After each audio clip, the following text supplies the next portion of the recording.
And we are live. Welcome everybody to episode 6 of the Lake Effect MISU podcast, the exclusive MISU podcast. This week I am joined by Hi, I'm Spectre. and I wasn't here last week, but I'm back. all right, welcome back, Spectre. And this week's special guest is the esteemed TO of Diamond Dust 2, Ray. What's up? What's up? Hey. That's me. Ray. You can call me Kyle. I either works, honestly. But yeah, Diamond Dust 2 happening this weekend. Woo. It's too late to sign up now, but check us out on Twitch. Yeah. Just as GG. Nice. Anyway, how are you doing this week, Spectre? A decent amount better than I have in the last few weeks, All right. Yeah, which is a positive. Yeah, you weren't here either last 2 weeks, so it's good to have you back, Spectre. Yeah. And then Ray, It's a pleasure to be back. how are you doing, my man? I woke up, earlier this week, and I was like, kind of horrendously stressed. But I will say, as like time has gone on, I felt like a little bit better, and I think a lot of that has to do with the fact that I think setup this year has gone a lot smoother. Mm-hmm. A lot of things sort of like shuffle around. I don't think we met like entirely our expectations of what we wanted this year, which is disappointing for sure. But once you kind of like get over that and like you sort of just focus on like making the event as good as you can, I mean, I'm pretty optimistic that anyone that is like coming this year will have a fantastic time. So I think my attitude right now is get set up done, run the event as smoothly as possible, make it a great time for everyone. And, I think the ability that we have to do that has shown before. And I think in previous years, we've had like misgivings on like some of our organizational aspect. This year, I think we way over prepared. And I think it's going to be just a lot chiller on the organizational perspective, I'll say. Yeah, I do remember last year that you and your team was very stressed going into Diamond Dust 2. I heard it a lot from you in some DMs and stuff. So I'm really happy to hear that like the behind the doors aspect of Diamond Dust 2 is going a lot smoother for you guys this year. Yeah, for sure. And yeah, I think for the most part, I would wager that the schedule will run a little bit better. Like last year, we had a bit of like an issue with like the time lapses, especially with like doubles and whatnot. This year we have like less entry count, which is disappointing, but it's also fine. We got to like refine a little bit of our layout in the venue, and a lot of the production stuff got like ironed out like in advance. So I'm sure that will be it'll be a better time spectating as well. And more importantly, I wanted my staff to have like a less frustrating time as we did in previous years. I think there are some things that you can't always predict. You always have to like expect that something goes wrong. But a lot of that has always been like kind of like preventable. And we have a lot of countermeasures this year to sort of like mitigate those sort of factors. And also, with our experience running all the Wolverinas, Bahamut, and then like Phoenix Down and Diamond Dust, every year I think it has transitioned to different challenges, but I think we fully like embraced those challenges and sort of like captured it all with this event. So anyone who is participating this year, I hope you have a good time. And I don't know, I foresee like only good things, Yeah. Well, I love that for you guys. I really like that sentiment. We're gonna roll it back to Diamond Dust 2 a little bit later in the podcast. So I'm sure we're gonna get even deeper talks then. But that's a great prelude for that. we're gonna get into Central Clash 11 to start off the pod to like start off the main discussion topics this week. If you guys, if that's cool for you guys. Um, Yeah. okay, cool. Yeah, let's go. Yeah, so Central Clash 11, for anyone that didn't know, was the first D tier of, or the first like regional of this new season for Michigan. And I'm gonna bring up the results on the stream, and if you guys can look in Discord for it, I put it in there. Um, the winner was maybe a little surprising, was Dilster, who won maybe his first D tier whenever. I don't remember him winning anything besides this. And then Frost, that sounded a lot of really backhand. I'm sorry about that. But yeah, congrats to Dilster in the dub. Frostbite got second, Tuck got third, Spring Yale got fourth, Silken Pop got fifth, alongside Cal, and then Mike Lou and JCam got seventh. So the tournament wasn't super top heavy with like a lot of PR players or anything, but it was had a lot of like entrants and stuff. So congrats to There's a lot of interesting stories that went into it as well. Mm-hmm. The behind the scenes aspect of it was really funny. We talked about it last week, but basically Lectra got a lot of like high school people to sign up for their first big tournament, and that's how Central Clash 11 exploded into this pretty big of tournament. How many people entered again? Yeah, there was like 59 entrants or something like that. They almost like that's hit the 60 mark. Yeah. So very cool. I think that's like the biggest mid-Michigan event that's been there in a while. Yeah, for sure. Central Clash is at CMU, is it? Yeah, or yeah, am I CMU in Mount Pleasant, I think. Okay. Yeah. Some that's super cool for them. Yeah, it's pretty awesome. And then some quick like shout outs just in terms of like bracket stuff. Tucked getting third was pretty crazy. I think Tuck had like another standout performance a couple weeks ago, but it's cool to see him get third. I think he beat Springy L for sure, and I'm not sure who else he beat to get to that spot. Did he beat Dilster in winners, or am I thinking of the PR Weekly at MSU before Get Cooked? I'm checking really quick.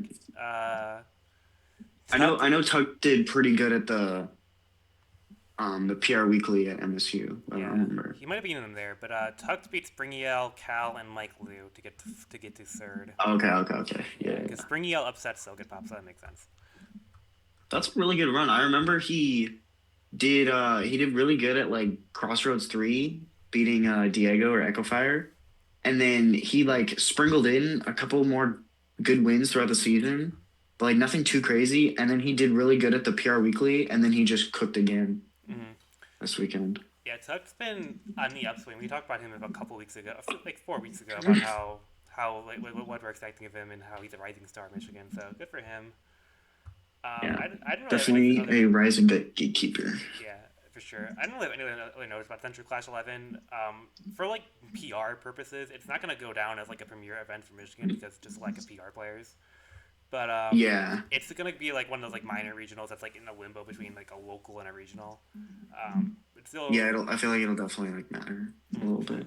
But still a cool event to just kick off the season with. And then I think we're going to move on from that, unless Ray or Spectre, you guys have anything else to say about Central Clash? No, I'm just glad.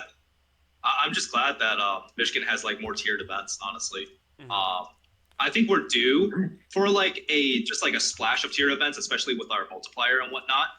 Yeah.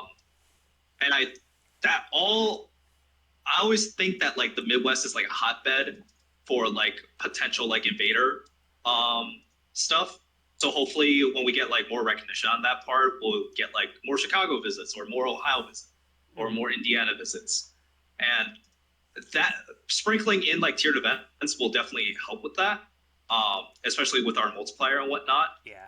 So I hope it does happen because we've like cultivated like sort of like a regional culture, right? And it'd be nice for that to like contribute towards like our players and whatnot. Yeah, I agree. And yeah, especially because Michigan is not going to have the two times multiplier after this year for sure, because ring out's going to be a major 100%. And so we have. Wait, does ring out affect? Go ahead. Does ring out like connect with the with us as well? Are we Yeah, connected to Ohio? I think we're grouped with Ohio, but I might be wrong. Is it? Are we like? Is it the entire Midwest that has a ×2 multiplier, or is it just Great Lakes? It's Great Because Lakes. Great Lakes is East and Illinois, West. Indiana, Ohio, Michigan, right? It's Great Lakes East and West both have it right now. Interesting. I wonder. And I we're wonder Great why Lakes Great East. Lakes East. I wonder why Great Lakes East got it, because we had like Well, you get it if you don't a have decent a major amount of for 2 nationals. I years. mean, like And our last major was. We also had Riptide. Yeah, we had Riptide. Yeah, wait. Are we sure we're connected to Ohio? Because no. Riptide was in Ohio, and that was a major. We're never mind. We're never mind. We're not connected to Ohio. You're so right. Okay. That's my mistake. Hey, we'll still have the multiplier. Let's go. Yeah, cause, yeah, I think eventually I think we're actually Great Lakes. I think whatever region we're in, we're due for a major. But that was definitely like my bad in that one. No, it's That'll okay. make like getting like large events so much easier. I don't know if anyone checked this, but Get Cooked.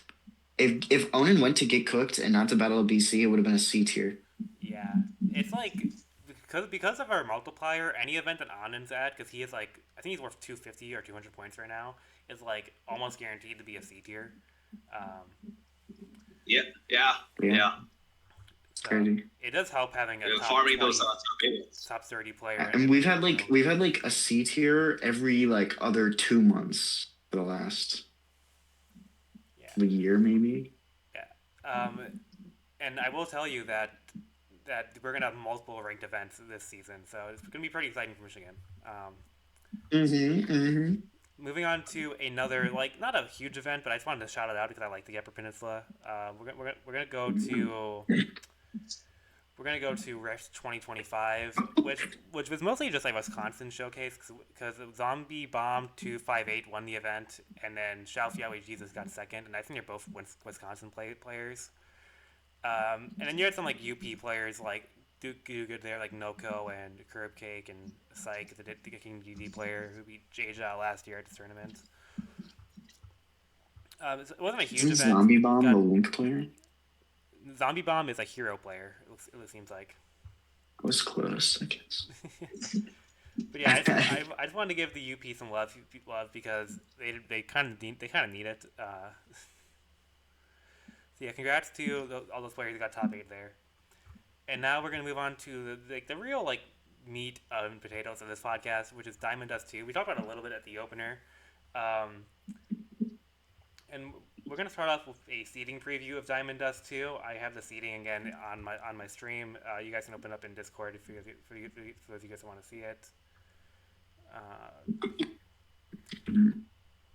So top 8 seeds are Anin, Shiny Mark, Jaja, Haunter, GV, Anthony's and Cool, 6 as Loaf, 8 Iken is 7, Switchy's 8, and then this tournament goes about 30-ish deep at PR players. So a lot of great talent going to Diamond Dust 2 this year. Should be a lot of fun to see all those talents clash.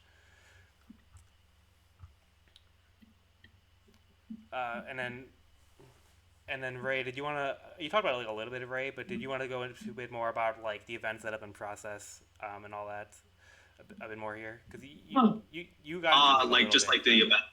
Yeah. Oh yeah, sure. So Diamond Dust was confirmed to return last year. Actually, we got the date super early. So no conflicts this year, thankfully. In fact, like I think like shout out to Best of the West, by the way.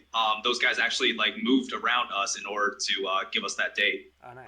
The T.O Morag, huge fan of that guy. Like a huge supporter of ours as well, and we are to them. And I think I had like a lot of expectations coming into Diamond Dust because last year we were very close to being a major. Mm-hmm. And especially with our multiplier, I thought like we had a good shot at it. Obviously, it doesn't happen. There's like a multitude of issues. There's really no one to blame for this. It's just like unfortunate timing with a lot of events throughout the world, right? Like we have the Best of the West, we have Battle of BC, we have Level Up Expo that's coming up next week, and we have Kagaribi. And funny story. When you have a bunch of top players going to Kakaribi, it's hard to make your event a priority, especially when you're kind of still like a proven unknown. Mm-hmm. And I think a lot of so I'll talk more about like the negatives that came up when trying to run this event. A lot of the marketing arm that I had from last year, which was like getting a lot of top players to sign up, and because like I have decent networking around them, it was harder to get them to confirm this year. And because of that, I didn't have like a domino effect as I did last year, where I could get like an MK Leo to sign up and then have a bunch of other people who are interested. It was kind of harder this year. Yeah, the Because Leo effect seemed to really help you guys out last year because like Leo was there and like Big Boss was there and you were able to get Shiny Mark and the Buzz also come and I think Cosmos also made the trip. So like definitely like a lot easier to get those top players to go when there's like one of the most popular top players of all time just already going. It's actually so real from like a player perspective. I remember sitting. It was full bloom weekend. I was sitting in the chair watching Melee Top 8, and then the trailer released, and then I saw the Melee and Big Boss, and I heard multiple people around me talking about how they want to go, and I was just like, it seems so much easier as a TO to get people to go when you have like big names like that. Mm.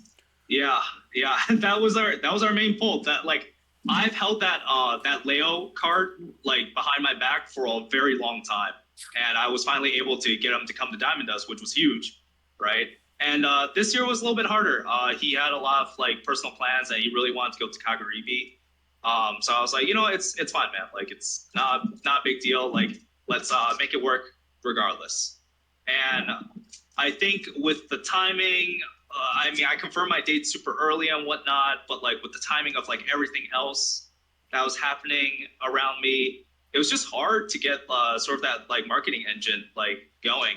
So I learned a lot that about marketing and like you said, the MK Leo effect, right? Yeah. Just sort of the advertising power that I had that I lacked this year really came into fruition. And then there's like other auxiliary stuff, like maybe the price could have been a little bit lower. I had to sort of like internalize that a little bit. There were other aspects to the barrier of entry of last year that were not present this year. Or like they were just like a little bit higher this year. So I have had time to reflect on that. And overall, I think I won't say it's necessarily the worst thing in the world. Like I said, I've had a lot of time to like internalize it, sort of rationalize in my head that it's going to be like a good event regardless. But it is disappointing that I have basically grown every regional that I've ran for like the past 4 years. And this is the first time I didn't see it happen. That was the discouraging part that I kind of had to like get over. And the whole process of like me also doing Diamond Dust 2 this year was also hampered by the fact that I had a lot also going in my life. I moved. It took a lot like out of my engine to like sort of like slice a bit of time for that for Diamond Dust. And there were challenges that occurred to me personally because of that. And I think that really affected my motivation to work on Diamond Dust 2. Regardless, though, one of the things that I sort of like learned from all of this is that like I have a lot of great staff around me, And even though sometimes I couldn't pick up the slack on certain things this year, they were there to cover for me. So really appreciative of that. I can't tell you how thankful I am to have them in my life and helping me run my event, That's awesome. I love that. Yeah, exactly. And I think, once it came down to it, right? When I talked to players that are coming to Diamond Dust, all of them were pretty excited. And the reception from last year, there was not a single person who was at the event who had like a negative experience. So what I can say is that like there's nothing particularly wrong of how I ran an event. It was more so like the buildup of like what came around to in Diamond Dust 2 that I would say I quote unquote sort of failed in that aspect with not confirming top players Omega early or not having a better Dane, you know?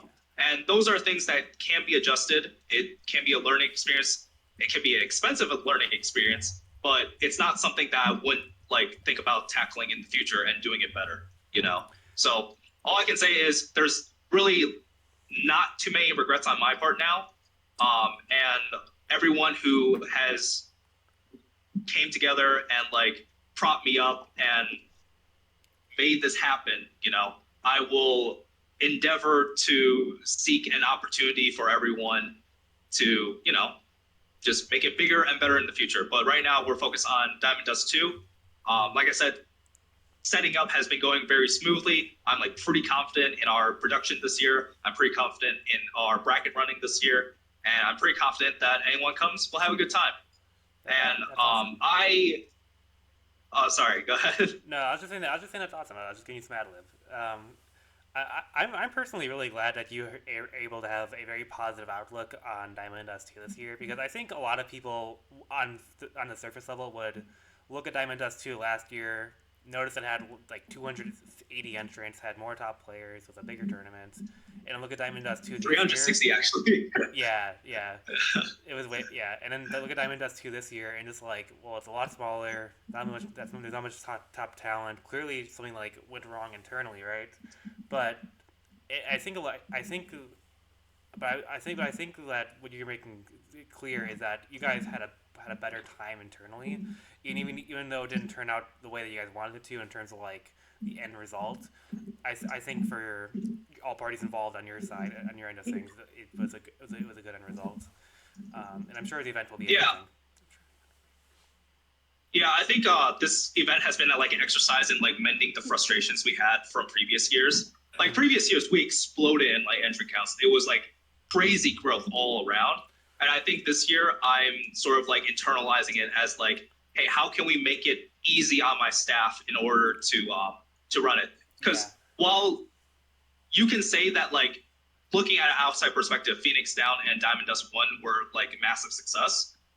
It was not without like misgivings, you know, like there were things that like were kind of like overlooked and created a bunch of like internal conflict. Like, oh man, my stream runner Isley, shout outs to him, because at Phoenix Down he was doing 2 12-hour shifts back to back in order to run that stream.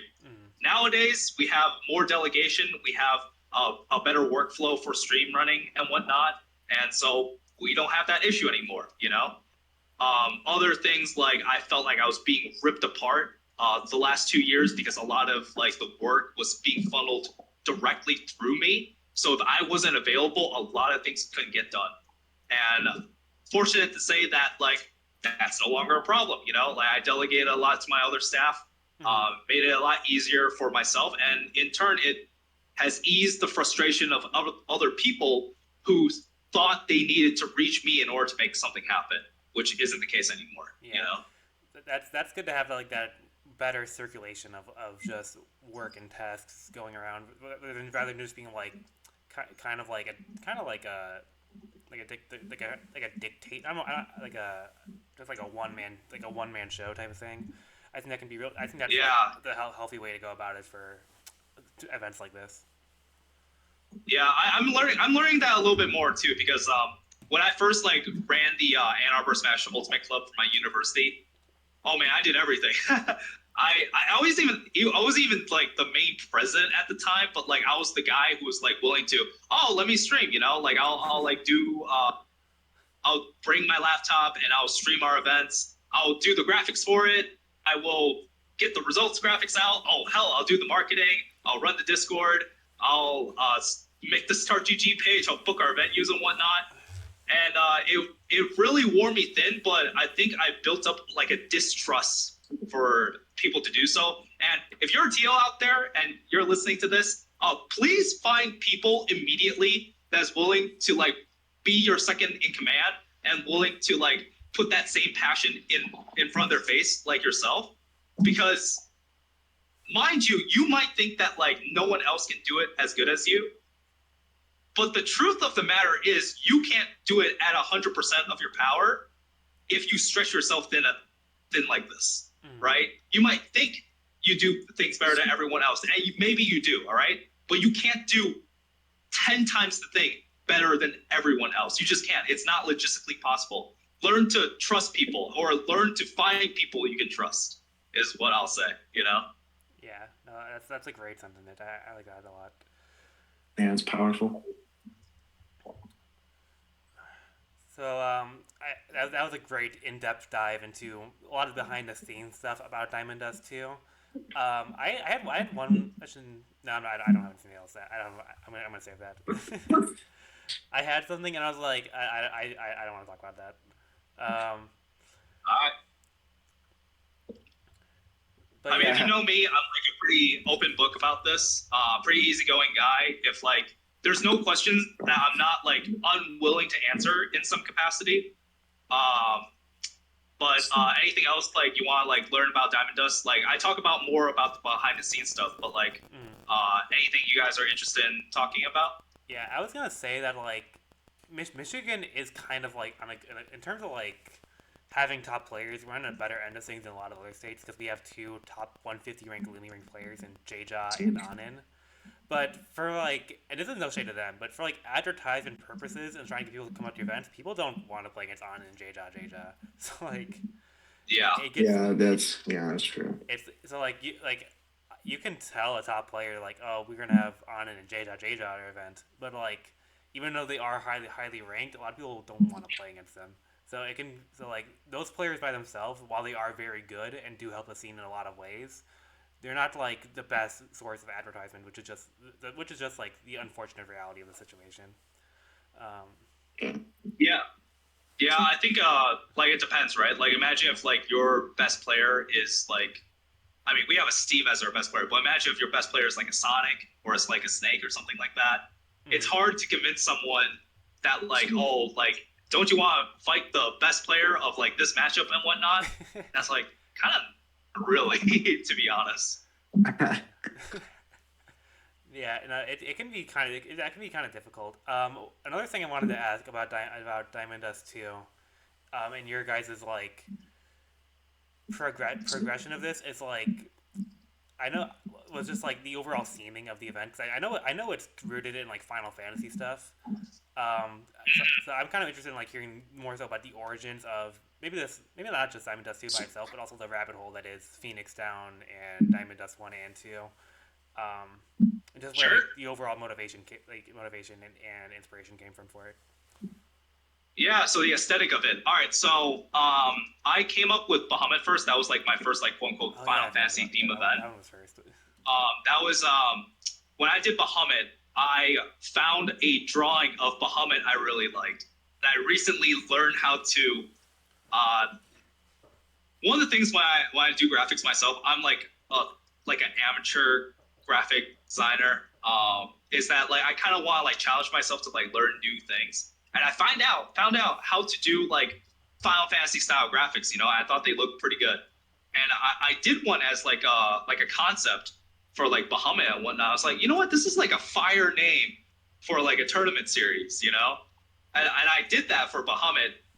And Bahamut was originally supposed to be like my redemption for Wolverina 4, which was a huge bracket, but I crammed everything into a 2-week advertising period. I remember Wolverina 4. I think it was at that tournament. I remember that tournament had like a lot of last second like advertisement issues. Yes, and miraculously, we became one of the biggest Michigan regionals of all time at that point, post COVID at least. And that tournament was like such a humongous like splash in my career. I can't tell you like how much I learned from that tournament because I blitzed the hell out of like the advertisement. Within 2 weeks, I was able to get like 100 entrants. And a lot of the problem came with like conflicts, you know, like other tournaments showed up on that date. I had I had a hard time finding a venue, and suddenly I got like this bowling alley, and they gave me a small-ish room that I could I remember theoretically that venue cram being really people small. in. Yeah. Oh yeah, that was terrible. I won't lie. Oh, the internet, horrible, right? We did the whole thing on my phone's blue like hotspot. I'm not even kidding. It was insane. That's It's like some we Apex streamed 2015 stuff. so yeah, and everything was streamed at 720p. It was horrible, but it taught me a lot about advertising and how getting top names, PR players, gets the ball rolling. Yeah, I'm with you in that about a lot. I feel a lot of what you're saying because I run events at Rebel and Roll pretty much all the time, like over in the west side of the state, because that's where Roll Arena was at an east side Rebel and Roll. Funnily enough, Yeah. so I do understand like some of the frustration because I've had frustrations with like Rebel and Roll Wi-Fi also, and I've also very much so learned the power of like just like the allure of having like high level top level players at your tournaments because that really helped like dissension from like when my tournaments pop off a lot. So I do very much so understand what you're feeling and advertising is like it can get annoying as like an outsider looking in, like seeing the constant like advertisements for this tournament. But realistically, it's the best way to like sell your tournament. And make sure It keeps succeeds. people it like fresh in people's mind, right? Mhm. Like even if they see it like for a while, they see like, oh wait, this guy's going to this event, and it's like a constant stream of this, like as long as you perpetually keep it in their minds that like players are like coming. It helps out a lot in the advertising sense. And I found that out in Wolverine 4 because I was like, man, I have like 2 weeks to get anyone to sign up, and I figured, and I still feel like I'm the only person who does this. I did like clip advertising, right? Because I figured like people would watch like smash clips, they watch short form content. Maybe someone will look at like some player, like an image of that player, who they play, and then like a clip of them, and they'd be compelled to like show up to the event because like, oh, this is a cool player that's showing up. Yeah. You know. I've had like hit or miss experiences with clip advertisements because I've done it for my events. Sometimes it helps. Sometimes I just feel like nobody cares about the clip and just like moves on. But I do think that like the extra effort does go a long way. So. Yeah, and I think the extra effort too also helps top players to sign up. At least back then, I think back then people loved like having like their own personal promo, right? They love that like this event is like putting so much effort into giving them attention, like when they maybe not received that before. Yeah. I was going around, I was like blitzing like every single PR player I know. Say like, hey, you see these promo videos? I can do one for you. If you like sign up, like just let me know. And it's like, oh yeah, I'll sign up. And I was like, okay, cool. I'll add you to the bracket, blah blah blah, and I'll get you a video and whatnot, And sorry, I think we were straying away from the original topic of this. Yeah, no, that's my fault. Yeah, no, it's all good. But. Yeah, so I did that, like, and Wolverine 4 happened in but there's gonna be like a common trend throughout all of this is that like there were a bit of frustration when it came to like planning everything. But Bahamut was supposed to be like our monster event. Like this is like the biggest event we ever done. I don't know if we'll ever like do something like this ever again. And sorry, can you guys hear me? I accidentally turned my car off. I can. Yeah, we can hear you. Okay, cool. So anyways, and the whole like Final Fantasy moniker comes from the fact that Final Fantasy is like my favorite series of all time. Fair enough. And Bahamut like sort of like represents that like, oh, this is like the great beast of an event, like this is a monster of an event. I kind of liked it. It was like finding your band name, It's like, yeah, it kind of makes sense, but like, who cares like what it is? It just sounds cool, right? And then Phoenix Down came around I think it was the very same like I guess year. It was just like they were like 6 months in apart. 20. Yeah. Yeah, exactly. It was like in 2023. And that came about because I got reached out to by Gamers for Giving, and they said like, hey, we have this like amount of space that we can give you in order if you want to run a Smash event. I was like, cool, That's awesome. and I decided like maybe we should change it up, like it's not Bahamut, but like we could use like a different summon from Final Fantasy, and in my mind I was like, oh, we could do Phoenix, from Final Fantasy, but let's not just call it Phoenix, let's call it Phoenix Down, which is an item from Final Fantasy, completely unrelated to the summon, but I like the name anyways, right? Yeah. And it kind of like worked because like Phoenix Down is like a healing item, and I was like working with like a charity and whatnot, so I kind of like think about that. Yeah, exactly. It's a resurrection item, and I was working with like a children's hospital charity, which is kind of into all of this. Yeah, a little bit here and there, so yeah, that happened, and I also so I was like, okay, well, we did Bahamut, we did Phoenix Down, every single time it grew. Phoenix Down, way more entrants than I expected. I expected like, oh, maybe like 150. We got like around 220 or something, which is didn't you guys kind of crazy. Out a couple players for Phoenix Down, or am I misremembering that? No, we actually didn't fly out any players. We just like said, wasn't Goblin there? Yeah, that's what I was thinking about. Like, Goblin was there. Yeah, Goblin was actually a connection that we had because Straw Hat Dad was one of the people that we worked with in order to get Phoenix down off the ground. He was the one who connected me to Gamers for Giving. And what had happened is his kid, Straw Hat Kid, is coached by Goblin, right? And they told him like, hey, there's this event that is happening in Michigan. Would you like to come? And Goblin decided, yeah, like I'll come. I'll come see one of my students. So that's how we got Goblin, and we almost got Riddles. Now we almost got Riddles, but then he got into Summit, and then he had to cancel on us. But that was okay because as soon as we announced Riddles, everyone was like freaking out because we haven't had like talent like that in Michigan for like a long time, especially for a regional, right? Yeah. And I remember that day distinctly because I think we got an explosion of like 40 entrants, and yeah, I mean, we ran Phoenix Down. There were humongous issues behind the scene. I won't get into it, but basically, we ran that, and like I was like, oh man, we did Bahamut, we did Phoenix Down. It seems like the growth is crazy, right? Because I went from Wolverina, which was like 100. Bahamut was like 150, I think. And then Phoenix Down was 220. That was way beyond my expectations. Yeah. I was like, okay, well, I kind of want to do a multi-day event, right? I want to see if it's possible. Can I do 2 days? We would work with Gamers for Giving again.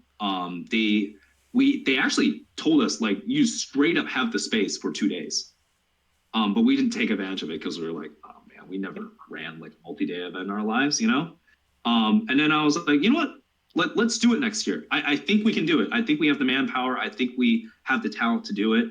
And I definitely think we have the connections to do it now. Like, let's try it. But in that transition, I was like, well, I don't think I can keep the name because these are all like tied to like regional events and whatnot. What if we try something different, right? So I thought about it for a bit, and you might notice that Diamond Dust is like a little bit strayed away from like the whole Final Fantasy moniker. I thought it was a Persona reference at first, but when I first thought. No, it's fine. The move is like in both Persona and Final Fantasy for some reason. Yeah. They do share a lot of similarities, these JRPGs. But yeah, no, so Diamond Dust was like conceptually a little bit more combined with like a cyberpunk theme as well. The way I sort of rationalized it in my head is that like in cyberpunk stories, there's usually like, I don't know if you ever watched like Blade Runner 2049 or watched any of the cyberpunk like media like Edge Runner or whatnot, but there's usually like a like a girl, like a female figure that like sort of like represents the series and whatnot. And I was like, oh, maybe we can like mismatch them together. You know, I could have Shiva from Final Fantasy and have her like mished with like this cyberpunk theme. And that's where like Diamond Dust came in. And I used like her signature move to sort of like represent that, you know. That's cool. Yeah. And so that's where the aesthetic came in. And my motivation for like creating a new name for like all these tournaments was that, well, genuinely, I thought that I would be moving from like one theme to another in terms of like Final Fantasy and whatnot. But I had to stick to Diamond Dust after like, okay, I think we can like make this like a regular thing, you know? Yeah, you got to keep the brain for that one. Yeah, exactly. It's a lot of power behind that. But yeah, anyways, so Diamond Dust happens the next year. Explosion of entrants. I like ripped out every single favor I had with like every top player I knew. And I was just like, hey, come to this, come to this, come to this. And genuinely, I mean, like, I don't think it's a stranger to anyone who watched Diamond Dust last year that like there were production issues, mostly came due to the fact that I had a bit of a rush job when it came to like making graphics and whatnot. Yeah. I was pretty busy with like all the other stuff that comes from running a multi-day event. Like Jesus Christ. But it came to man, that really kind of sucked for me too, because I was one of the things that I kind of like pride myself in is like all the graphics are like done by me. You know, it's always been this way since I've been in college. You know, and I think I do a pretty good job for an amateur and whatnot. And the biggest stage of my life, it didn't quite pan out like it was supposed to. Yeah, I remember there being a lot of controversy about that, but I wouldn't let that like get to you. Yeah, no, it's fine. I didn't really get to me either. But yeah, I mean that's where the aesthetic of like all the tournaments came in. That's awesome. And if I have a misgiving from like last year, it would be that I probably didn't have the strongest design language for Diamond Dust, which I have this year, ironically enough. But you know. That's very cool that you guys were just like on the upward trend from Wolverine 4 onwards into Diamond Dust 1. Because that must have felt like very good as an organizer to just see like the actual end result success and improvement play out in real time. So that's awesome for you guys. I love that. Yeah. What were you going to say about Diamond Dust 2, though, Ray? I think I cut you off. I honestly don't remember, but it's okay. Okay then. I love so that real. deep dive into the beginnings of Diamond Dust, going back to Wolverine 4. I think we're gonna get into just like some bracket reviews and like predictions and stuff. If that's cool with you guys. I'm gonna bring up. Yeah, sure. I put the Masters app like link in the Discord for you guys to look at. I'm gonna bring it up on stream really quick. And one of the things that I think is always very, very cool about these bigger Michigan events is the amount of invaders that are going. For Diamond Dust 2 specifically, a lot of players coming out. Obviously, we have Shiny Mark and Hunter GV from Guatemala. Then you have Loaf from Minnesota. You got Iken from Chicago. Twitchy from wherever he's from, I don't remember. Taz from Ohio. Wolfie from Indiana. Zandamo from Ohio. Grease from Ohio. And then you got some like other people from like some other places like Eclipse from Chicago and stuff like that. And Michigan is known, in my opinion, to always do very well against invaders. Specifically at Olympus a couple months ago, the best two invaders there, Wolfie and Ice Knight, both got 7th at that tournament. So I think we could see something similar. It's just like there's just obviously some higher caliber invaders coming here, like Shiny Mark and Hunter, and Loaf and Iken. But I do think that Michigan could potentially get some upsets on these invaders. At Pantheon as well. All of the I think there was, I don't remember who it was, but I think there was only one invader that got top 8. And Candle and Justin were both in that top 8, if I remember correctly. Candle and Justin, okay. Yeah. I know Atata and Wolf. I think Wolfie was there. Like both Atata and Wolfie, number 1 in their states, got upset early, losing to Michigan players. Atata got 13. So yeah, you're totally right in the sense that we do very well against invaders typically.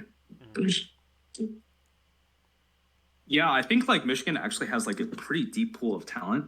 we just have like very little opportunity to show it because we don't travel and like we don't really have that many events that like attract like well, we have events that attract like Midwest invaders, especially like recently, but not like huge big name invaders like say from like outside the Midwest, you know. And I think we'll have more opportunities for sure.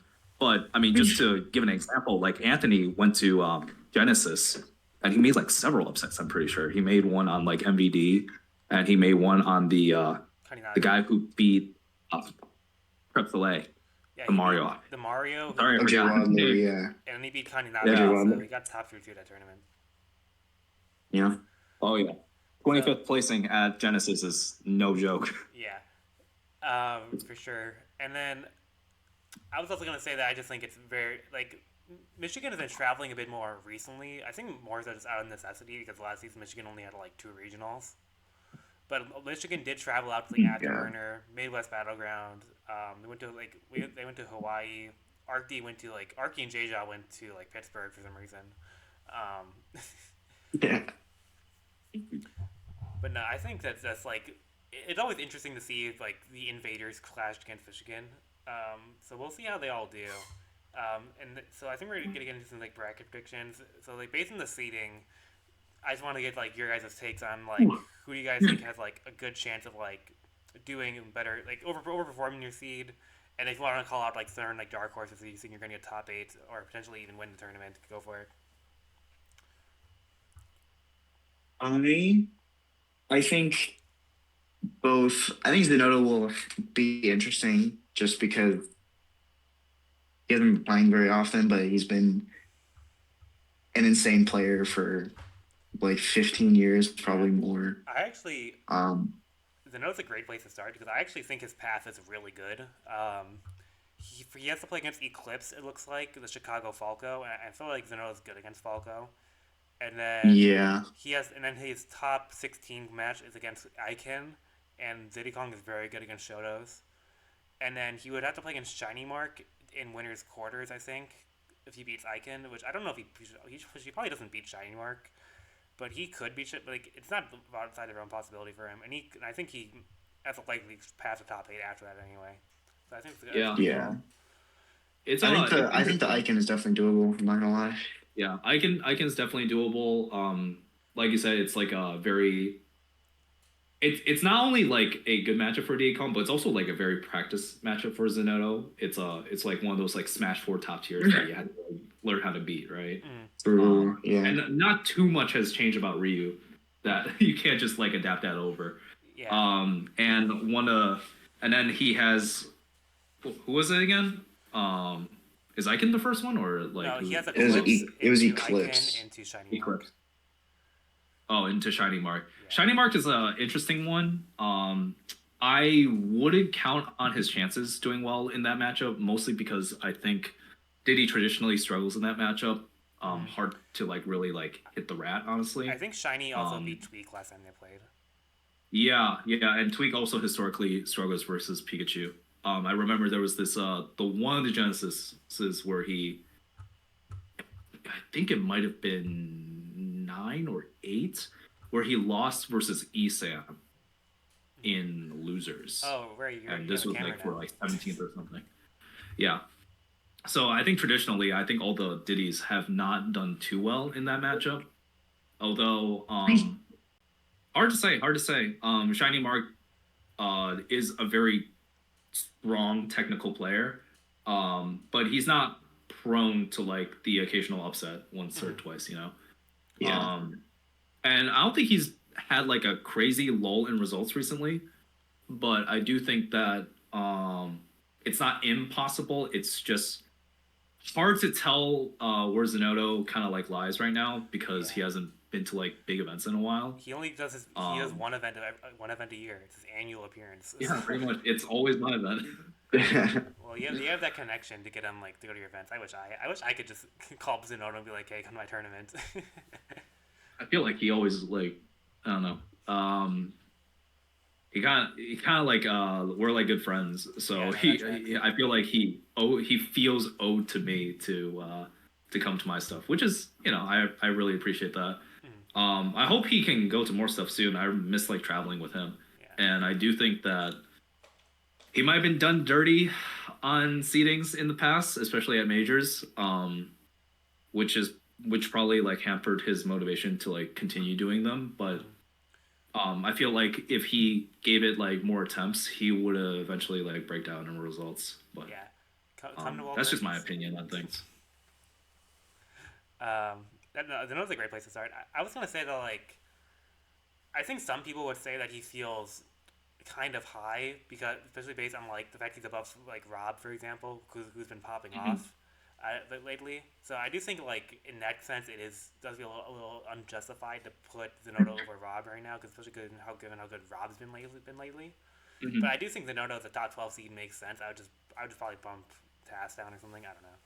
But yeah, I guess like for me, it's sort of like hard to look past the legacy sense in that because that's fair.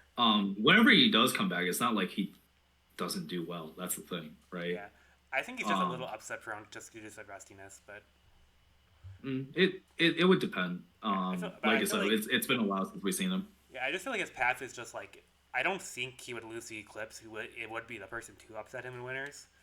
So I just don't think he's gonna get upset. Yeah, I don't see many situations where he would lose to Eclipse. Yeah. Going on to someone else who I think is like kind of interesting. For me is Twitchy, because like when do you see like high level Isabel ever? So like. I'm pretty sure Twitchy is the best Isabel in the country, right? Yeah, he definitely is. Probably. She got like second at that one tournament that Danny won, right? Overdrive, yeah. I can't remember. Overdrive. Oh yeah. Yeah, so like. Yeah, that was I would have pretty good win. No, that was a crazy tournament for him, and I would have liked if Arcty was going to this, because I don't think he's going anymore. I would say that Arcty probably beats Twitchy in that set, but with Arcty DQing, Twitchy's path opens up super well, and he probably gets top 8, honestly. But I know it's like he's a top 8 seed. It's not anything crazy to say, but it's Isabel. You know what I mean? Like crazy. Yeah, it is. It is a insane character to pilot, especially in this meta. Mm-hmm.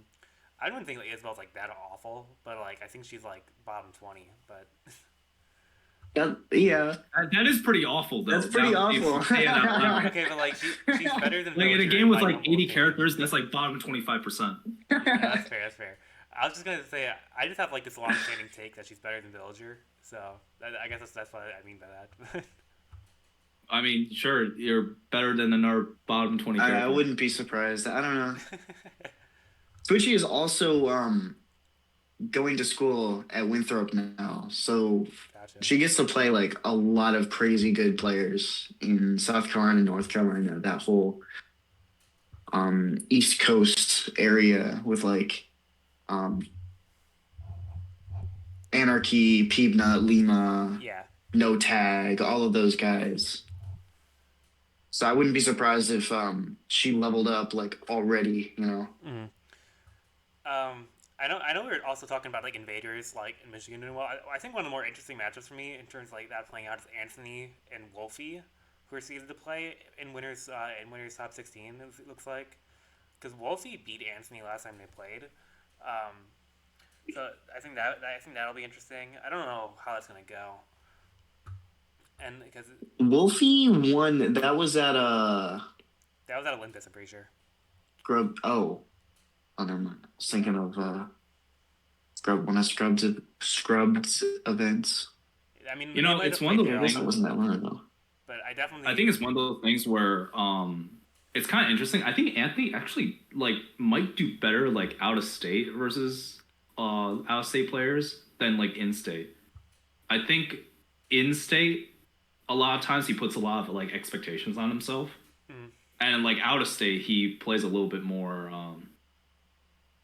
less strict and like more like free flowing and whatnot.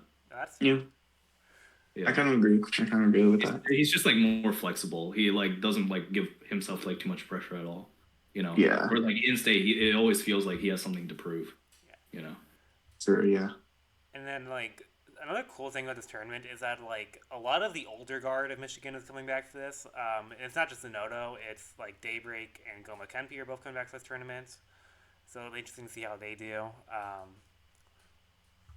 I don't know if I've been told Goma Kempi is going to start trying to play consistently again. I'll believe so it that when will I be see interesting. They've been saying that for like 2 years. I got a DM from a certain someone saying he's going for PR. Until they start going to regionals like every 3 weeks, I don't care.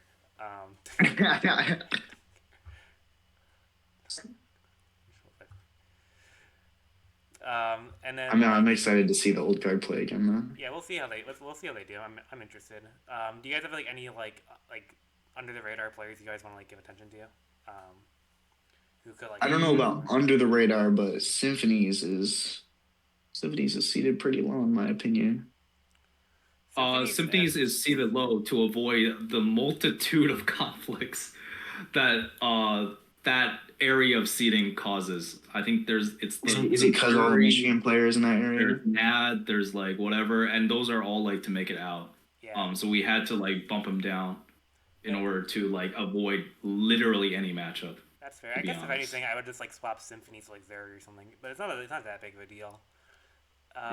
Symphony's current path is actually kind of interesting to me. That he pointed out, he plays against Tass as a Fox player, which I don't know how experienced Tass is against Terry and vice versa for Symphonies against Fox, but I could see Symphonies winning that, and then he would have to play against Loaf, the Wario, which again I don't know if he would win that against Loaf, but I think it'd be interesting to see.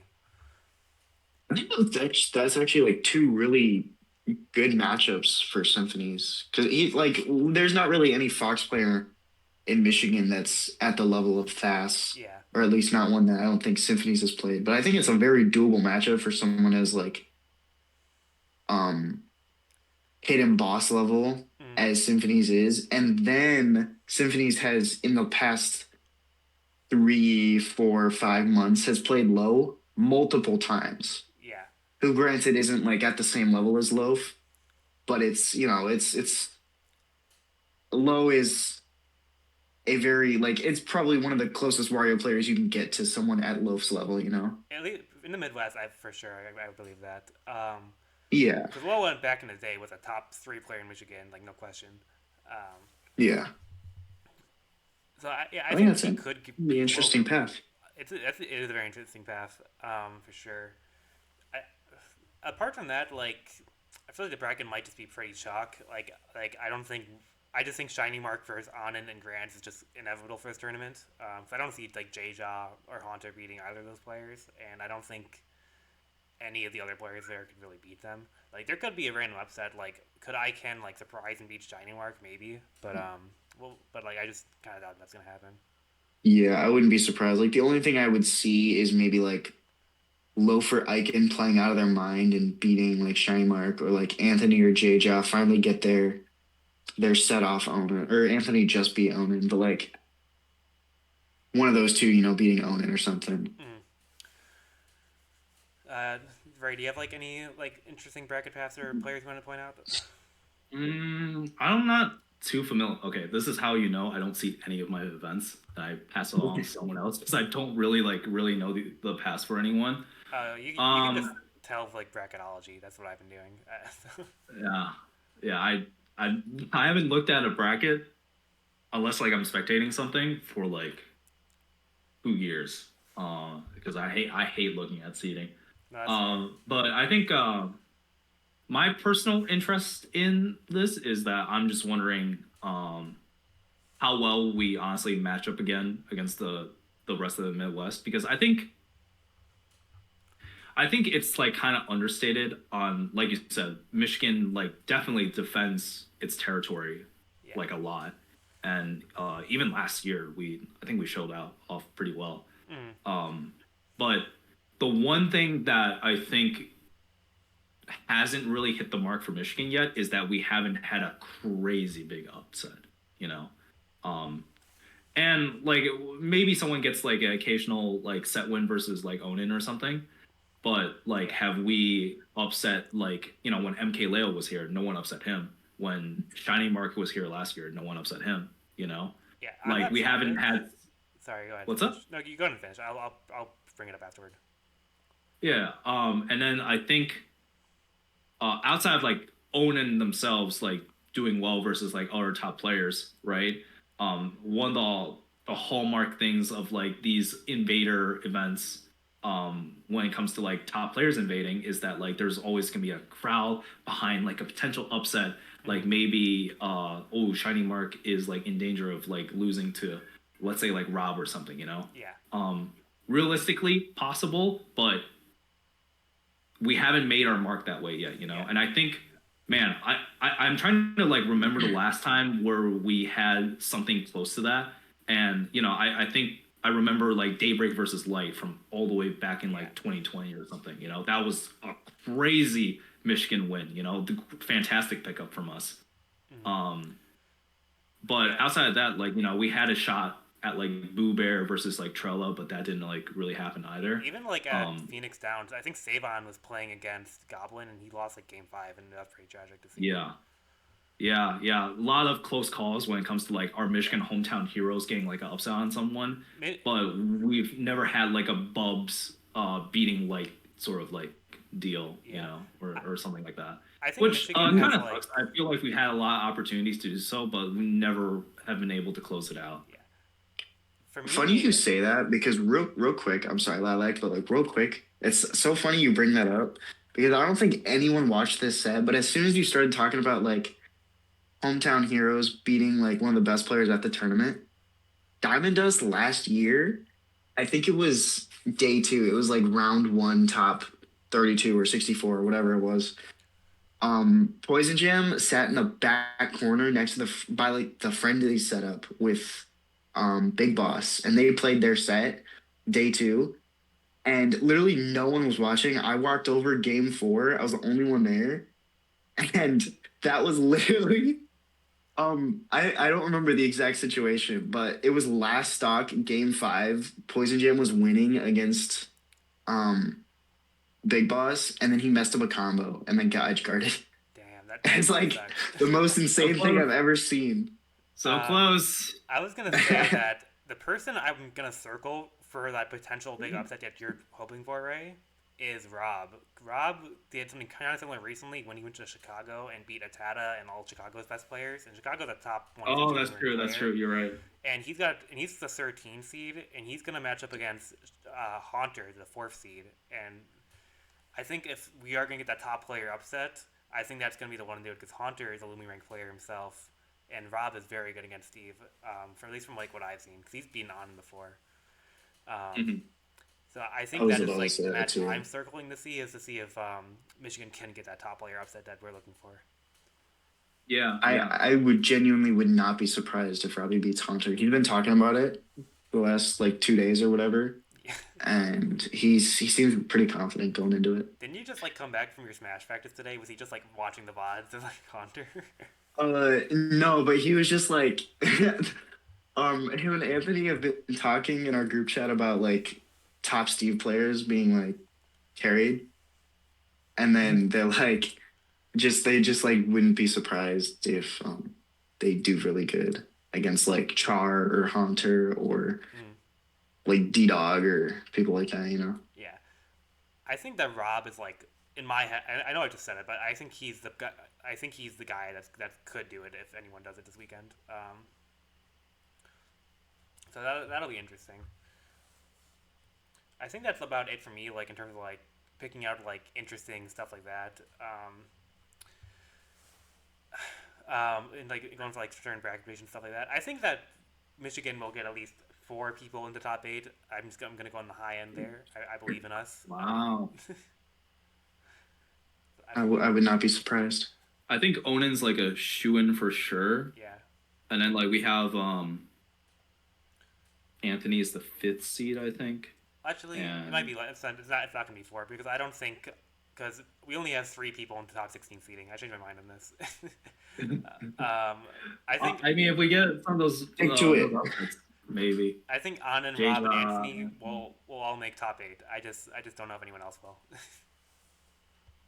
Okay. Boku's gonna get like 2 upsets on people that can't read English. Maybe I don't know. But Boku is interesting because he will like have this like random incredible upset like once every like 8 months, um, and then just kind of like go back to being quiet for a while. Oh, that is a top player upset that happened. Boku versus Kameme. I forgot that Yeah, happened. he also beat Zenodo Yeah. Oh, last year in didn't he Diamond beat Dust. Zenodo last year? Understated. Yeah. Yeah. He beat Zenodo too. That was crazy. That was insane run, actually. He also beat Ploopy at cost last year. Yeah, He Which does is randomly just like get like an upset or two, and then like shows up number 14 on our PR, yeah. which is yeah. and then because or he just doesn't not do well PR at versus all. like anyone else here. Yeah. I think That's so funny. He beats like loony ranked players and he's like low in PR. Yeah, he can't beat Anthony for like the next 5 tries. Like, what was going on? Where's the sense in any of this? Hero truly is a RNG character if you think about it. you got a high roll in the biggest moments, man. I think we're all looking forward to Diamond Dust too, though. I'm not going, but I'm going to be watching the event. I think Spectre, you're going, right? Unfortunately, I cannot. Oh, that sucks. Okay. This breaks my I heart. would if I could. I would if I could. All right. Well, Ray, I'm going to wish you best of luck on the production and running the event side of things for the tournament. I'm sure it would be a great time in person. Thank you very much. Do you have like anything else you want to say about Diamond Dust before we move on to event promos and stuff? Well, I hope everyone who doesn't attend has a good time watching. I'm very confident in our production this year. I mean, it's not gonna be like, you know, a Genesis or like a SmashCon or anything like that, but I'm very happy with how we cleaned up. I trust the delegations that my production lead has made. The other thing is that if you're going to Diamond Dust, I hope you have a fun time. And more importantly, I think it's easy for me to receive positive feedback because, you know, no one wants to like stir up conflict and whatnot. But I think me as a person, I above all else, I value honesty in people. So if there's any sort of feedback that you think that I can improve on, you know, just be honest with me. I promise I can take it. And I promise that, you know, regardless of whatever happens this year, through like loss of expenses and whatnot, it's not going to be the end of me trying. And if that comes to fruition, I'd rather run no event than an event that's worse, you know? And part of that's going to have to come with acknowledgement on things that we have to do right. So if anyone has any feedback, even if you're not going to the event, like what was the obstacle? Like what prevented you from like doing so? Like just let me know and I will try my best to sort of like address that. It can be anything between like, oh, I legitimately had like an emergency, like it's unfortunate, or the price was just too high, you know? And I can take that. It's not like a big deal. Gotcha. And I think above all else, when coming to my event, I believe in the power of goodwill. And I believe that if I made a misstep in running Diamond Dust this year, then I have to rectify that, right? And what I'll say is that, like, I mean, registration's closed. No one, this is not really an advertisement for anyone to come to Diamond Dust 2. But whenever I do plan on running another Diamond Dust event, anyone who came to Diamond Dust 2, I said it on Twitter. I will find a way to get a discount for you for the next event because I believe in the power of goodwill, and if I can show it to people that I see you, I acknowledge you, and I'm deeply grateful for you showing up this year with all the things that are happening in my personal life, then I'll show that first and foremost in future events. And, you know, just really appreciate it. If you're a TO out there, you know, be grateful for your attendees because not everyone has the money and the time and the traveling capabilities in order to come to your event. And I think a lot of times we as TOs sort of like put ourselves in a self-pity mode where it's like, God dang it, why is it so hard to like get people to sign up? And I acknowledge it, I feel it sometimes. But at the end of the day, you're in it for the right reasons, right?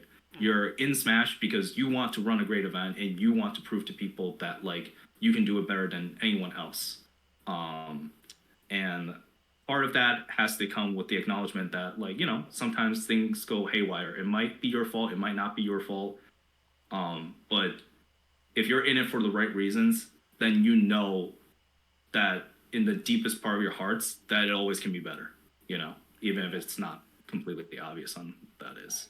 Well, So yeah, that's all I have to say about Diamond Dust 2. I'm very long-winded with my explanations and like my monologues, but I'll cut myself off of there, and I hope everyone enjoys the event one way or the other. Woo! Well, you heard it here first. If Diamond Dust sucks, take it up with Ray. I'm just kidding, man. I appreciate the passion that you. No, but genuinely, I had no problems with that whatsoever. I appreciate the passion and drive, and just like the overall sentiment that you take away from that. That's awesome. I also like resonated with like a lot of what you said there as a fellow TO. I don't know, and I'll get into this another day, but like my next event while Purges is like kind of suffering from that stuff. But yeah, right. At the end of the day, like we're doing this for the community, right? And we're just gonna try better next time, right? So yeah, you have to be in here for the right reasons, right? It's not for fame. It's not for fortune. Definitely not for fortune, right? No. And it's not for the complete recognition of the community as much as like we kind of want it, and maybe that's what we came here for a specific purpose. It's because we believe that we could do the best event in this scenario. Yeah. I mean, we live in Michigan. We're not exactly like a hotbed for like talent for talented people to like come over here, right? So managing expectations has always been like a difficulty on our part. And the fact is, venues are expensive. They're going to get more expensive. The game isn't getting any younger. It's not like we get people who are retired back into the game. So managing those expectations is pretty hard, and especially running an event in Michigan is absurdly difficult. But at the end of the day, if you believe that you can run a great event, then you just have to prove it, right? And there are going to be things beyond your control. And if you don't want to roll with the punches, then I have to imagine that you're not in this for the right reason, because you're effectively getting no practical return out of all of this. You just believe in yourself, which is, again. That kind of like brings me to something I've been kind of want to talk about for a while. This can be like a kind of like a quick like detour from like the main topics. But I think TOs get into TOing for one of four reasons. One is just like nobody else does it, so they feel they have to do it, which is like the most shallow reason, in my opinion. Number two is that they genuinely enjoy doing it and they have fun doing it, which is a good enough reason. And then number three is that they want to stay connected to the game in some way without having to like fully like play it all the time and all that stuff. And number four, which is like where I think I'm at right now, is they want to set a stage for people to perform on and trying to give an experience to a lot of players and people that want to go to tournaments. I think that's where I'm at right now. But regardless of if you're a TO, regardless of like which platform, which one of those like four reasons that you're TOing, it can be a mixture of any of those four, honestly. I think a lot of what Ray just said there is very worthwhile advice and it's very insightful. So I appreciate that. But I really appreciate that monologue, Ray. So No problem. Agreed. Speaking of like TOing stuff, we're gonna get into some event promos really quick. There's not too much to talk about lately because after Diamond Dust 2, Michigan's gonna be in a little bit of a lull until May. But apart from that, I'm gonna go. It's gonna go. It's release. There's not much, like I said. First of all, K-Jack circuit. This is the upcoming circuit that K-Driz and I are doing. The first stop already happened, which was Gig Took 7. The second stop is going to be Purges, and then Kevin's Birthday Bash, Revel 200, and then some more events that we've yet to announce. There's still 21 more qualifiers so far, and Anthony, Rob, and Jeja are the currently qualified players. And like I said, Walpurgis is stop number 2 on this circuit. We're currently at 41 entrants for Walpurgis, and the event is about 4 weeks away, or 5 weeks away rather. So it's the West Michigan Regional that myself, Cages, and Scrubbed Out are running. This is a lot of effort going into this event, so I really appreciate anyone who can sign up and show up to the tournament. So that was it for event previews. Like I said, when we get closer to May, there will be more stuff to talk about. So. And that's going to bring us into the meta/major discussion topics, which we're going to start off with Best of the West, which was the biggest event to go down last weekend. Which again, I'm going to pull it up on stream, but if for you guys, Ray and Spectre, if you guys want to take a look at it, just go ahead and look in Discord. Best of the West for me was very entertaining. The top 8 was Ouch got first, which is pretty hype. Cosmos got second. Atlantis got third. Chad got fourth. Shattuck and Lemon fifth. Monty and Beastly seventh. Most notably, the top 4 seeds, Spargo and Waka, got ninth, which were pretty insane upsets. Did you guys watch the tournament at all? Anything in particular about it catch your eye? I watched Ouch. Yeah, I mean, not too much of a secret. I am a Wolf main. I am an Ouch fan. Which is, I think I've been pretty doomer about the character for like the past year, mostly because we haven't had any results until this year. But we had an explosion of results recently, and I think it comes from.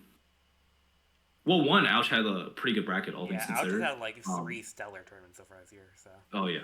Yeah, but Ouch has been like due for like a nice bracket, and like decent wins as well. I mean, he beat like a bunch of people at like pre-locals, which don't count because they're pre-locals. Yeah. But that's beside the point. I think he was like due for like a big win at the start because he showed the capacity to like beat like those top players and whatnot. And I think a part of it too is that like.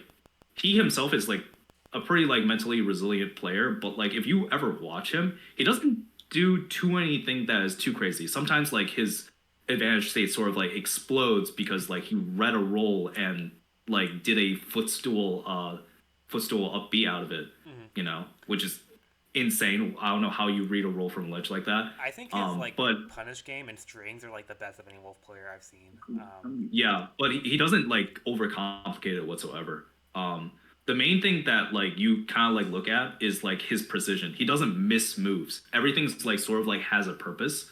When he throws out a back air, it is either hitting your shield on safety or it's hitting you, and you're dying for it. Yeah.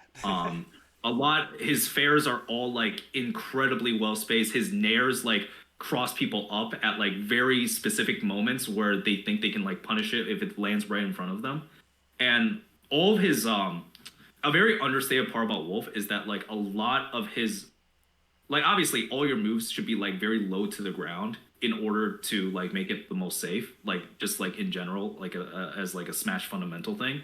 But he does it super low to the ground. Like it is insane how precise like his aerial placement is. And he also doesn't like really need to rely on it.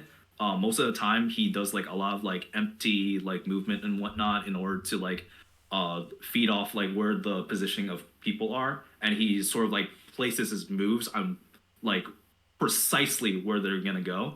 I haven't really quite nailed it down, but like on how he really does it, but his precision is just insane. Like nothing he does like really misses, right? It either hits the shield or like with great safety, or like it just hits the target, and then he gets like a great string off of it. I think Ouch is like an incredible player. I think Wolf is a bias full on force is a very hard character to pilot, especially in this meta. But I mean, if you play as good as him, like, well, why not? Yeah, it is pretty crazy. I think that Ouch has been like, as you said, due for like something like a season like this, where because I've seen him like in previous years or previous like majors get very close, making some incredible upsets.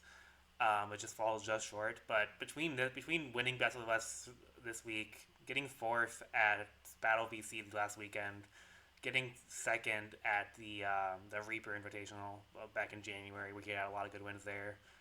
I think that Ouch has like quickly established himself as like the progenitor of the next level of wolf play, um, and it's pretty exciting because first of all, I think I'm someone that thinks like Wolf is not as bad as people think he is. As in like I think he's like still like a top 20 character, which I don't know if that's like where the consensus is right now. I don't think that's too far ahead, or too far off base, to be honest. Especially with his results now. Yeah. Are hard to argue against it actually. I also like Ouch a lot. He's just a very entertaining player to watch, and his composure is really insane because he reversed through Akhola like last weekend and just he was just very chill about it the entire time. I need him to pop off. Yeah, he just doesn't do that. I need him to pop It's not off. weird, but it's just like he's on all these high pressure situations, but then is just completely relaxed the whole time. So it's very impressive. Yeah, I think like you kind of have to be that way to play like character like Wolf too, because if you get like if you show emotion sometimes, it reflects on like your gameplay.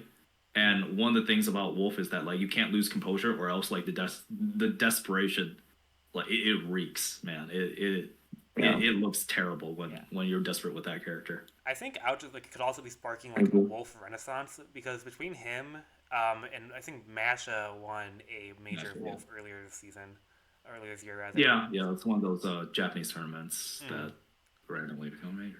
So I think we could be in a Wolf renaissance. It'll just kind of depend on like the other Wolves that can keep up with what Ouch is doing. But in any case, I think it's very impressive what Ouch has done, and I think he's going to Kagaribi, so that'll be cool to see as well. So That would actually be so cool to see how he does. yeah, I think a lot of what Ouch does also matches pretty well against like Japanese players as well. I think the last time he was in Japan was for like Umebura a year or two ago, and I think he got top 24, top 16 in that tournament. Yeah, and he did really well at the pre-local, as per usual. Yeah. Ouch at BC or like a pre-local is a pretty crazy combination. Like people get superstitious about this all the time, but the level of consistency he has like within region and then like for some reason before a major is like kind of crazy. Yeah. Other things about the last that really stood out to me, like I know it's like it wasn't a major, so some people just aren't as tapped into it. But that top 8 was a banger, man. I had a lot of fun watching the tournament. Like between like Lemon upsetting Spargo, Alendis had a really good run. I like watching Snake a lot. I like watching Mr. and Pyro a lot. So like watching Cosmos for me, it's like a Cosmos fan. I enjoyed Cosmos' run a lot. I know a lot of people don't like Mr. and Pyro, but I personally really like that character and I like Cosmos a lot. Ouch is a great run. Was also really good to see. Beastly, like like the Diddy Kong player who's like always feels like he's on the verge of like having great placement. Got top 8 also. He's on a cusp of making a humongous upset someday. I agree. He's very fundamentally sound. Yeah. And then like I brought up him in a second go. Go ahead, Spectre. Actually. I was really happy to see like it wasn't a major obviously, but it was still a really big still a really big tournament. I was happy to see Alendis do well because I feel like a lot of these players in like Mexico or like Europe or Australia or something like that, where regions that don't get as many huge tournaments, people kind of like underestimate their like top reps. Like Waka was ranked, I think, in the top 40, and then people like disagreed with that decision because he only went to like C tiers, right? Which I think Alendis was around the same. Like you kind of just farm wins on like Spargo or Leo or Big Boss, right? And you get ranked on Lumi rank. But it's nice to like see him go to a large event like this, and it isn't just like Mexican players that he knows how to beat. It was like Lemon was there, BC was there, Ouch was there, people from other regions, and he still did really well. So it's nice to see that. I agree with that. I think Atlantis is a player who's been like is like on the come up, is like long overdue. It's just like Mexico doesn't get a major too often. They really only have Smash Factor and Delfino Maza. So it's cool to see Atlantis popping off. And then Lemon was like such a cool story because oh yeah, I forgot. Yeah, he beat Spargo and Monty to get 5th, which was really impressive. Oh yeah. I didn't watch that part. It's crazy. Yeah, And you know, I'm always here for some good Joker play. The character's fun to watch. So. Oh yeah.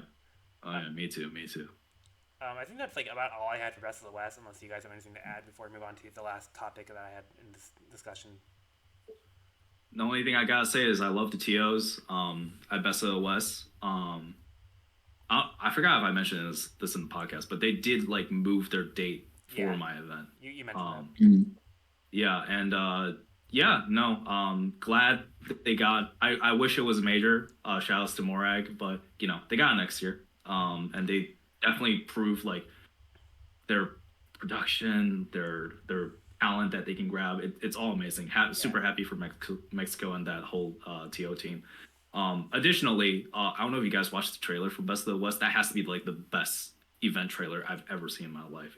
Dude, that's literally like the kind of stuff I want to learn how to do and like go to school for. I vaguely remember it, but it's actually so cool. Being really good. So. Yeah.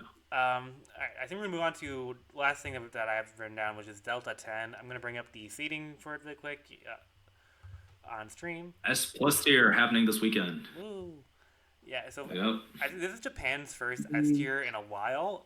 The top 8 seeds are Mia, Shuton, Maru, Ashimo, Snow, Akikusu, Tampi, Daifuku, and Ken, and then you have a bunch of like other notable players going as well. Should be interesting to see this because this is running alongside Diamond Dust, obviously. So I don't know if any of us will. Nest players. Yeah, well, it's gonna be at like a different time actually because they're gonna be running like 5 in the morning our time, but But yeah, I'm excited to just see some more just good Japan Smash. I don't really have like any overarching takes about this tournament. I want to see Shuton win. I'm a Shuton guy, but apart from that, I don't really have much else to add. I don't know if you guys have like any like takes about the tournament. I'm interested to see if both Asimo and Shuton can keep their momentum up from the last few months. I actually love watching Asimo, so I wanna see him do well. Yeah, Ashimo is fun to watch as always, so it should be interesting. How about you, Ray? Do you got anything? Honestly, I have not been paying attention to events around me, especially not the week of. So I actually don't know what to expect from Delta. I'm sure it'll be a banger, like all Japanese events have been. I will say, Japan production is always really good. Like. Oh yeah, no, they got that stuff on lock for sure. I forgot what I was gonna say. I think it's always interesting to me to see how like the dynamics in Japanese placings like kind of like fall through, because without like a frame of reference to like an NA player, it's hard for me to like tell like, oh, how good this person is in relation to like their win and whatnot. One of the things I like watching in Japan is that if you're a fan of like certain characters, these are tournaments to watch because these guys are like character specialists. They like know the ins and outs. They know the entire tech, like code base of the game basically. And yeah, no, they're always fun to spectate, whether they play Falco or like Villager and whatnot. I still think that Shuton is probably due for another good win eventually. His character lineup is always like super lethal and whatnot. Asimo, like you said, trying to like reclaim like his success from like last season would be kind of interesting. But I always like am super down to see like some random character specialists like always pop up. You know me, I'm always a fan of the Wolves. If they ever show up. And yeah, no, I think one of the things that is great about like watching like Japanese players is that you'll never know like what character gets like a breakout performance. Yeah. You know. I think one player that interests me a lot for this tournament is Yara. This is his first like major in like a year and a half, I think. And he was formerly like a top 12 or 13 ranked player on Lumi rank, so should be cool to see if should be interesting to see if Yara can I don't know, just come back and be amazing again. So, I know a lot of people don't like Samus, but I think Yara's a very good player. So I agree. Apart from that, like Umeki, the 17th seed, I like watching Umeki play a lot. I hopefully they do well. Yeah, I think I Delta need to Ten is see just like a Gax tournament. back in the top 100. Yeah, I think Delta Ten overall. I think it's just like I'll watch it if I'm up at the time. Is like this kind of deal for me right now. Um, Apart from that, though, I think we're just gonna wrap up the podcast really quick. Do you guys have anything like last second shout outs before we sign off? Shouts out Mm, Diamond Dust. wow, True. appreciate it.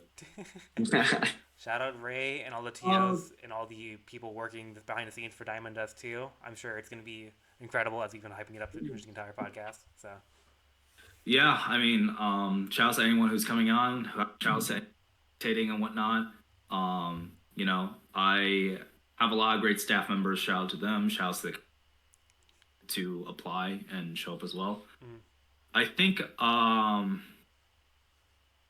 know, I think I have like more to say about like the whole process behind like going into Diamond Dust this year. There's been ups and downs in my life, but a lot of like personal friends have like pulled me back to like reality and whatnot, and I think it has made me a little bit more like mentally uh, towards these types of things, and um, without like anchors in your life, I think it's hard to tell like where you are in terms of, like importance to everyone. It's like one of those things that you sort of like have to get over.